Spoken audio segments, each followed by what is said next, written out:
Principal গেল কই? Principal গেল কই?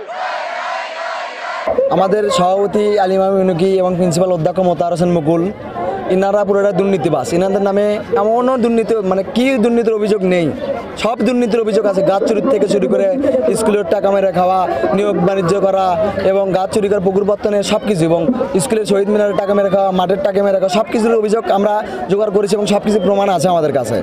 তার কদিন ধরে আন্দোলন করছ? আমরা বুধবার প্রথম আন্দোলন শুরু করি, 14 তারিখ বুধবার আন্দোলন শুরু করি এবং 15 তারিখ আন্দোলন করি।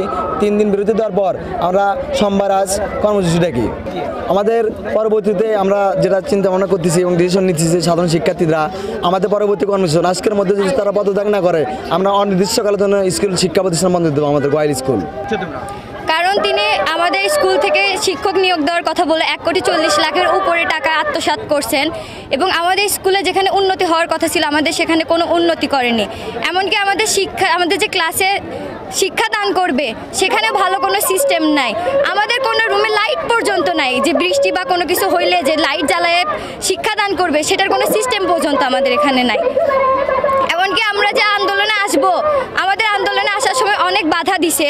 তারা বলছে তোমরা যদি আন্দোলনে যাও তাহলে তোমাদের অনেক ক্ষতি করবে, এবং আমাদের মেয়ে বোনদেরকে বলছে যে তোমরা যদি আন্দোলনে যাও তাহলে তোমাদেরকে নিয়ে যাব, তোমাদের সম্মান নষ্ট করব।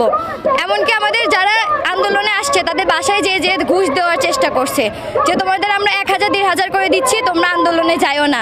এমনকি আমাদের কক্সবাজারে নিয়ে যাওয়ার মতো ইয়েও করছে, লোভ দেখাইছে যে তোমাদের আমরা কক্সবাজার নিয়ে যাব, তোমরা আন্দোলন থামাও, তোমাদের স্কুলে সবাইকে আমরা পিকনিকের ব্যবস্থা করে দেবো, এরকম অনেক লোভ দেখাইছে। এবং আমাদেরকে বলছে যে তোমাদের 50,000-60,000 করে টাকা দিব, তোমরা আন্দোলন থেকে সরে আসো। আমরা এরপরে সবাই ডিসি অফিসে যাব, ওইখানে যে আমরা সবাই বসে পড়বো, আমাদের দাবি না মানা পর্যন্ত আমরা ওখান থেকে নড়বো না, এবং আমাদের দাবি যতদিন পর্যন্ত মানবে না আমরা ততদিন পর্যন্ত ক্লাসে ফিরে যাব না। অনির্দিষ্টকালের জন্য আমরা স্কুল প্রতিষ্ঠান বন্ধ রাখবো। আর যেখানে আমরা জানি যে আমাদের অন্তর্বর্তীকালীন সরকার রবিবার থেকে সকল স্কুল কলেজ খুলে দিয়ে ঘোষণা করছে, সেখানে আমাদের প্রিন্সিপাল কেন রবিবারে স্কুল বন্ধ ঘোষণা করলো?